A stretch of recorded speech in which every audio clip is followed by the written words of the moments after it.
नमस्कार दोस्तों, मैं अजीत द्विवेदी अपने यूट्यूब चैनल पर आज आप लोग को साइंस यानी बायो पोर्शन का जो हम रुधिर पढ़ रहे थे उसमें हम स्टार्ट करने वाले हैं WBC यानी श्वेत रुधिर कणिकाएँ, वाइट ब्लड कॉर्पूसेल्स। तो चलिए हम लोग ये नोट्स बनाने वाली क्लास से चाहें तो आप इसको साथ में नोट्स भी करते चलें, आराम से पढ़ते चलेंगे। तो इसका पहला लाइन है कि रुधिर में श्वेत रुधिर कणिकाएँ यानी WBC की संख्या प्रति घन मीटर 5 से 9,000 होती है। श्वेत रुधिर कणिकाओं को ल्यूकोसाइट भी कहा जाता है। यानी श्वेत रुधिर कणिका का दूसरा नाम क्या होता है? श्वेत रुधिर कणिका का दूसरा नाम होता है ल्यूकोसाइट। इसका दूसरा नाम क्या होता है? ल्यूकोसाइट। फिर श्वेत रुधिर कणिकाओं का निर्माण अस्थिमज्जा में होता है। श्वेत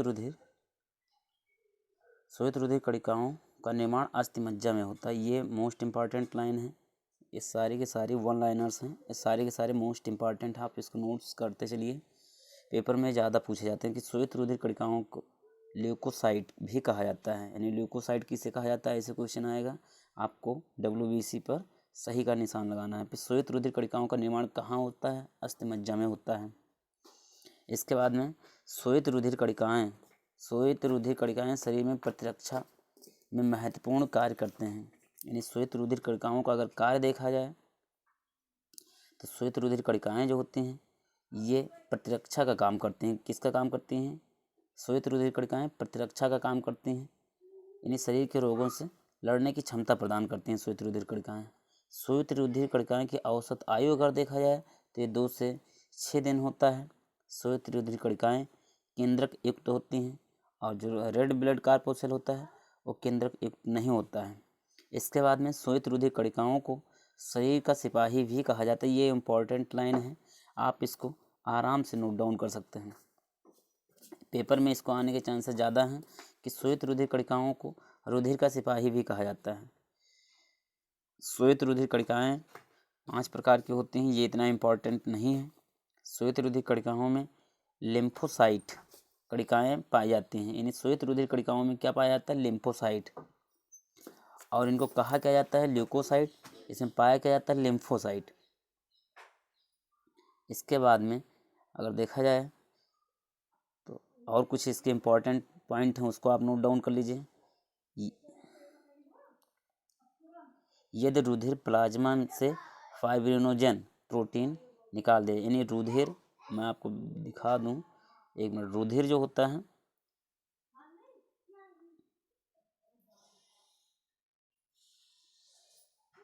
रुधिर ऐसे कुछ इस टाइप से होता है। इसके अंदर पूरा रुधिर भरा होता है। इस रुधिर से अगर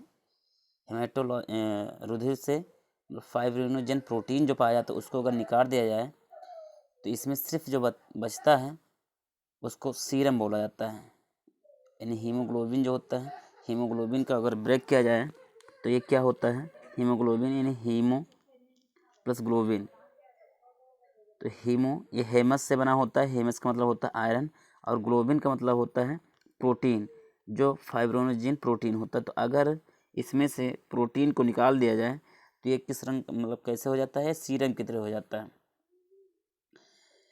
फिर रुधिर का जो अध्ययन किया जाता है, रुधिर का अध्ययन हेमेटोलॉजी में किया जाता है, यानी शाखा के अंतर्गत किया जाता है। ये भी लाइन इंपॉर्टेंट है। एक स्वस्थ मनुष्य एक बार में 450 ml रुधिर दान कर सकता है। ये पहले 450 था, अब 350 ml हो गया है। 350 ml है, एक स्वस्थ व्यक्ति दान कर सकता है। और रुधिर दान करने के अंतराल लगभग 3 माह का होता है। सिराएं अशुद्ध रुधिर का संवहन करते हैं, जबकि फुफ्फुस सिरा जो होता है एक अकेला सिरा है जो शुद्ध रुधिर का संवहन करता है। अब ये इम्पॉर्टेंट लाइन है। कौन? ये फुफ्फुस सिरा जो होता है यानी पल्मोनरी वेन जो होते हैं, ये एक अकेला सिरा है जो शुद्ध रुधिर का संवहन करता है। तो ये इम्पॉर्टेंट लाइन है। सिराओं में कपाट अनुपस्थित होते हैं। फिर सिराएं रुधिर को शरीर से हृदय तक ले जाती हैं। इसके बाद में सबसे बड़ी सिरा कौन सी है? ये इम्पॉर्टेंट है आप लोग के लिए। ये महाशिरा कहलाती है। जो सबसे बड़ी शिरा होती है उसको इन्फेरियर वेना कावा या महाशिरा कहा जाता है। ऐसा रुधिर जिसमें ऑक्सीजन अनुपस्थित होता है अशुद्ध रुधिर कहलाता है। ऐसा रुधिर जिसमें ऑक्सीजन अनुपस्थित होता है अशुद्ध रुधिर कहलाता है। ये इम्पॉर्टेंट है। रुधिर अशुद्ध रुधिर कहलाता है। रुधिर शुद्ध कहाँ होता है? तो रुधिर जो है फेफड़े में शुद्ध होता है। फिर धमनी हमेशा शुद्ध रुधिर का संवहन करती है। ये इम्पॉर्टेंट लाइन है कि देखो रुधिर फेफड़े में शुद्ध होता है। शुद्ध कहाँ होता है? रुधिर का शुद्ध कहाँ किया जाता है? तो फेफड़े में। और धमनी जो होती है हमेशा शुद्ध रुधिर का संवहन करती है, जबकि फुफ्फुस धमनी जो होती है एक अकेली धमनी है जो अशुद्ध रुधिर का संवहन करती है। यानी अशुद्ध रुधिर अशुद्ध ब्लड का संवहन यानी प्रवहन कौन करता है? तो वो फुफ्फुस धमनी होती है। और धमनी जो होती है ये शुद्ध रुधिर का संवहन करती है। धमनी रुधिर को हृदय से पूरे शरीर में ले जाती है। धमनी का काम क्या होता है कि रुधिर को हृदय से पूरे शरीर तक संवहन करना, पूरे शरीर तक पहुंचाती है। धमनी में कपाट अनुपस्थित होता है। धमनी में कपाट अनुपस्थित होता है। हृदय का एक बार सिकुड़ना तथा फैलना मिलकर एक धड़कन बनाते हैं। अब एक धड़कन कितना होता है? हृदय का एक बार सिकुड़ना फिर फैलना एक धड़कन कहलाती है। इसे एक हृदय चक्र भी कहा जाता है। एक स्वस्थ मनुष्य का हृदय 1 मिनट में 72 से 75 बार धड़कता है। एक स्वस्थ मनुष्य का हृदय, तो इसको तो सारे लोग जानते होंगे। एक स्वस्थ मनुष्य का रुधिर दाब, ये इम्पॉर्टेंट है, 120 पर 100 mm हीमोग्लोबिन होता है। रुधिर दाब मापने के लिए स्फिग्नोमैनोमीटर यंत्र का प्रयोग किया जाता है। यानी रुधिर दाब मापने के लिए किस यंत्र का प्रयोग किया जाता है? ये इम्पॉर्टेंट है आप लोग के लिए। तो स्फिग्नोमैनोमीटर।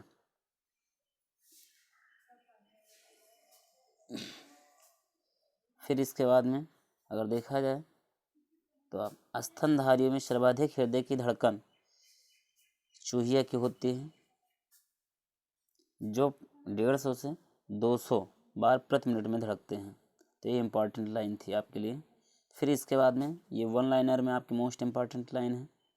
सर्वाधिक हृदय की धड़कन घरेलू गौरैया की होती है, लगभग 600 से 700 बार। सबसे कम हृदय की धड़कन नीली व्हेल की होती है, जो 6 से 7 बार प्रति मिनट में होती है। हृदय के अध्ययन जो होता है कार्डियोलॉजी शाखा के अंतर्गत किया जाता है। फिर विलियम हार्वे को रक्त परिसंचरण तंत्र का जनक कहा जाता है। ये इम्पॉर्टेंट लाइन है कि विलियम हार्वे को जो है रक्त परिसंचरण तंत्र का जनक कहा जाता है। हृदय की पेशियों की गतिविधियों को जानने के लिए आप इलेक्ट्रोकार्डियोग्राम यानी ECG नामक चित्र का सहारा लेते हैं। ECG में सूचनाएं ग्राफ पर प्राप्त की जाती हैं। इसको आप समझ सकते हैं। 1 मिनट में हृदय 5 से 6 लीटर शुद्ध रुधिर को शरीर में प्रवाहित कर देता है। 1 मिनट के अंदर 5 से 6 लीटर शुद्ध रुधिर को शरीर में प्रवाहित कर देता है। ये लाइन इम्पॉर्टेंट है। फिर अधिवृक्क ग्रंथि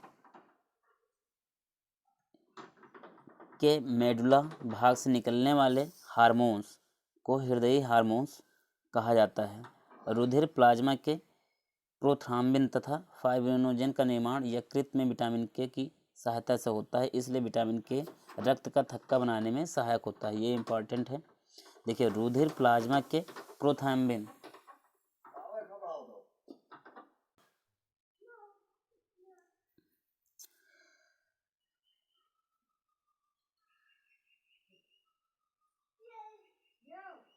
रुधिर प्लाज्मा के प्रोथ्राम्बिन तथा फाइब्रिनोजन का निर्माण यकृत में विटामिन के की सहायता से होता है।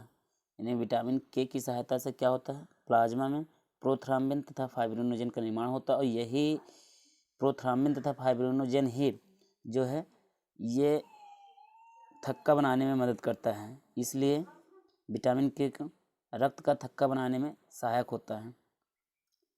रक्त का थक्का बनाने के लिए अनिवार्य प्रोटीन फाइब्रिनोजन है। कार्य अगर देखा जाए तो रुधिर शरीर के ताप को नियंत्रित करता है तथा शरीर की रोगों से रक्षा करता है। रुधिर मुख्य रूप से ऑक्सीजन, कार्बन डाइऑक्साइड तथा पचा हुआ भोजन, उत्सर्जित पदार्थों तथा हार्मोन्स का संवहन करता है। ये इनके वर्क हैं।